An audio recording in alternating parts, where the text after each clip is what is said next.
श्री विद्याय नमः। हर हर महादेव। वृषभ राशि वाले सभी जातक देवगुरु बृहस्पति का मार्गी काल प्रारंभ हो चुका है, जो सीधा सीधा आपको लाभ पहुंचाने वाला है।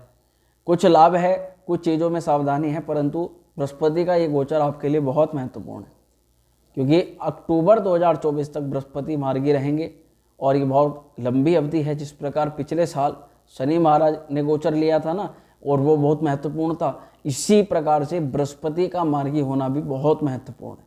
क्योंकि अगर वार्षिक घटनाओं की बात करें, वार्षिक फलादेश की बात करें, तो ये वार्षिक घटनाएं बृहस्पति के आधार पर ही देखी जाती हैं। वृषभ राशि, जिसको इंग्लिश में टॉरस भी बोलते हैं, तो वृषभ राशि वालों के जातकों के लिए बृहस्पति का मार्गी काल जो है ये आपके लिए बहुत महत्वपूर्ण है। क्योंकि बृहस्पति यानी आपकी राशि से 12वें घर पर बृहस्पति महाराज मार्गी होने जा रहे हैं। तो अब तक ये एकादश भाव का फल कर रहे थे, अब ये पुनः 12वें घर का फल करने प्रारंभ कर देंगे। तो सबसे पहले जानते हैं कि बृहस्पति का मार्गी वक्र काल होता क्या है, और उसके बाद जानेंगे आपकी राशि पर किस प्रकार से लाभ दे सकते हैं। चलिए वीडियो को शुरू करते हैं। नमस्कार, मेरा नाम है एस्ट्रो शिवम पंडित। मैं आप सभी का स्वागत करता हूं अपने यूट्यूब चैनल श्री विद्या एस्ट्रो में, जहां पर आपको ज्योतिष से संबंधित, राशिफल से संबंधित, ग्रह गोचर संबंधित महत्वपूर्ण वीडियोस मिलती हैं। तो जानते हैं कि किस प्रकार से ये घटना घटित होने वाली है। देवगुरु बृहस्पति 31 दिसंबर 2023 को मार्गी हुए हैं मेष राशि में। और अगर वृषभ राशि वालों की बात करें तो ये आपके 12वें घर में मार्गी हुए हैं, जिसको विदेश यात्रा का भी भाव बोला जाता है। ये भाव कई कुंडली के अंदर 6, 8, 12वां घर, ये भाव जो है कभी भी शुभ माने ही नहीं जाते। परंतु अगर अशुभ भाव या अष्टम भाव या 6ठे भाव का मालिक इन भाव में बैठ जाए तो उसको कई हद तक शुभ मान लेते हैं। यहाँ पर बृहस्पति का मार्गी होना हम आपके लिए क्यों शुभ बता रहे हैं? जब तक बृहस्पति मार्गी रहेंगे तब तक आपके लिए शुभ है, परंतु कुछ चीज़ों के लिए, सब चीज़ों के लिए नहीं। बृहस्पति वक्री और मार्गी काल होता क्या है? जब कोई भी ग्रह अपनी नॉर्मल गति को चलता है, सपोज कीजिए आपकी एक नॉर्मल गति है या आपके वाहन की नॉर्मल गति है 60 किलोमीटर प्रति घंटा। अगर वह किसी भी कारण से उसकी गति बहुत स्लो हो जाए, वो 20 किलोमीटर प्रति घंटा की रफ्तार से या 30 किलोमीटर की रफ्तार से वो चलने लग जाए, तो ऐसे में वो अगर कोई व्यक्ति दूर से देखे तो उसको प्रतीत होगा कि वह चल ही नहीं रहा है। तो इसी को बोलते हैं वक्र गति। जब ग्रह अपनी नॉर्मल चाल में चलता हुआ उसकी गति बहुत कम हो जाती है तो उसको वक्र गति बोल देते हैं, और वो उसको जो है शुभ नहीं माना जाता। दूसरा यह है कि जब वह अपनी नॉर्मल गति में आ जाता है, जिस गति में पहले चल रहा था, और तो उस गति को मार्गी बोल देते हैं कि अब वो अपनी नॉर्मल गति में आ गया है। तो ये होता है वक्र और मार्गी। आप समझ गए होंगे जो मैं आपको ये समझाना चाह रहा। तो अब ये मार्गी हो चुके हैं, यानी कि अपनी नॉर्मल गति में ये अग्रसर हो गए हैं, और ये आपके 12वें घर के अंदर हुए हैं। तो 12वां घर जाहिर सी बात है व्यक्ति की विदेश यात्रा का है, फॉरेन सेटलमेंट का है।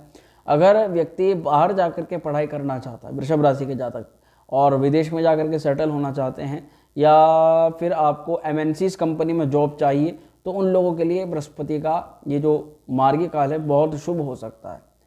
और इसी के अलावा जो लोग हॉस्पिटल से संबंधित चीज़ों का, यानी कि डॉक्टर की पढ़ाई कर रहे हैं, उन लोगों के लिए बहुत अच्छा हो सकता है। जो लोग इम्पोर्ट एक्सपोर्ट का व्यवसाय करते हैं उन लोगों के लिए भी गोचर बहुत अच्छा हो सकता है। बृहस्पति का यहाँ पर स्थिति बहुत उत्तम बताई जाती है।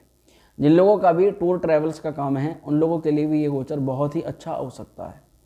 और जो लोग अपना खुद का फैक्ट्री, प्लांट या बड़ी चीज़ें, उद्योग लगाना चाहते हैं, उन लोगों के लिए बृहस्पति का गोचर अच्छा हो सकता है। तो इस प्रकार से इन गतिविधियों के लिए बृहस्पति का ये मार्गी होना शुभ है। अब बात करें अगर इनकी दृष्टि की, अब दूसरे पहलू से बात करते हैं। बृहस्पति की दृष्टि आपके 6ठे घर पर भी जा रही है। अब देखिए बृहस्पति किन लोगों के लिए और ज़्यादा शुभ हो जाता है। अगर आपको शत्रु परेशान कर रहे हैं, आपको ऋण बहुत ज़्यादा चढ़ गया है, लोन से संबंधित आपकी कोई इच्छा है कि आपको कोई लोन मिल जाए, तो आप कोई कार्य की शुरुआत कर लें, उन लोगों के लिए अच्छे योग बन जाते हैं। अब जो बच्चे बेचारे कंपटीशन की तैयारी कर रहे हैं, बहुत ही ज़्यादा मेहनत कर रहे हैं, तो अष्टमेश और लाभेश अभी 12वें घर के अंदर जा कर के मार्गी हो रखे हैं।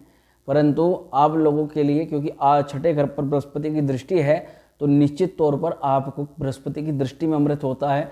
आपकी कंपटीशन एग्ज़ाम निकलने में कुछ ना कुछ सहयोग बृहस्पति जरूर प्रदान कर सकते हैं। आपको केवल बड़े अधिकारियों से संपर्क बना करके रखने हैं, और जितने भी लोग आपके जो भी आपको पढ़ाते हैं, विद्यार्थी हैं अगर आप, तो आपके जो भी अध्यापक हैं उन लोगों से संबंध आपको अच्छे रखने हैं। इससे ही आपको अच्छे योगों का निर्माण हो जाता है। अब आपने देखा होगा कई बार लोग काम करते हैं तो उन पर टोक लगा देते हैं, नज़र लगा देते हैं उनके काम पर, तो ऐसे में भी जो है उनका काम आगे नहीं बढ़ पाता। तो अगर कोई भी सामने आकर के या पीछे आकर के आपको परेशान कर रहा है तो उसके लिए बृहस्पति का ये जो मार्गी काल है ये आपके लिए बेहद शुभ है। अब आपके काम में कोई अड़चने उत्पन्न जल्दी से नहीं कर सकता। इसी के अलावा बृहस्पति की जो एक दृष्टि है, बृहस्पति नवम दृष्टि, तो नवम दृष्टि से आपके अष्टम भाव को देखते हैं। यहाँ पर बृहस्पति क्या करते हैं कि आपके जितने भी आपकी चिंताएं हैं, टेंशन हैं, जो बड़ी बड़ी विपरीत परिस्थितियों में घुस गए हैं और गड्ढे में घुस गए हैं एक प्रकार से, और उनको बाहर निकलने का रास्ता नहीं मिल रहा, ये जैसे कहते हैं ना संकटों के बादल चारों तरफ आ जाना, तो संकट यदि आपके ऊपर आ चुके हैं तो उन संकटों से निकलने का कुछ ना कुछ प्रभाव बृहस्पति आपको दे सकते हैं। उससे निकलने के लिए आपको बृहस्पति के योगों का निर्माण हो रहा है। दूसरा, अष्टम भाव पर बृहस्पति की दृष्टि होने से अगर आपके संबंध बहुत ज़्यादा किसी अपने व्यक्ति विशेष से खराब हो गए थे, ससुराल पक्ष से संबंध खराब हो गए थे, या घर परिवार में कोई ऐसा था और उसकी आपको ज़रूरत भी बहुत थी, तो वे संबंध दोबारा से प्रगाढ़ हो सकते हैं, आपसी संबंध अच्छे हो सकते हैं और आप कुल मिलाकर के कोर्ट कचहरी मुकदमा अगर विवादों में फंस गए थे उसमें से निकालने का कार्य आपको देवगुरु बृहस्पति का यह मार्गी काल कर सकता है। तो इन चीज़ों के लिए बृहस्पति आपके लिए शुभ है।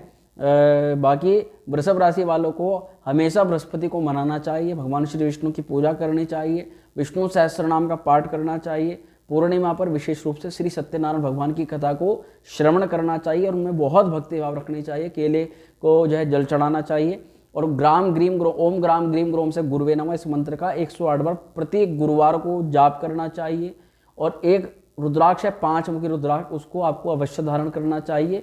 ये आपके लिए सर्वश्रेष्ठ उपाय रहेगा। तो मैं आशा करता हूँ ये जो जानकारी आपको बताई अच्छी लगी होगी। वीडियो पसंद आई इसको लाइक शेयर करना बिल्कुल न भूलें। चैनल पर पहली बार आए तो सब्सक्राइब जरूर कर दें। ओम श्री विद्या।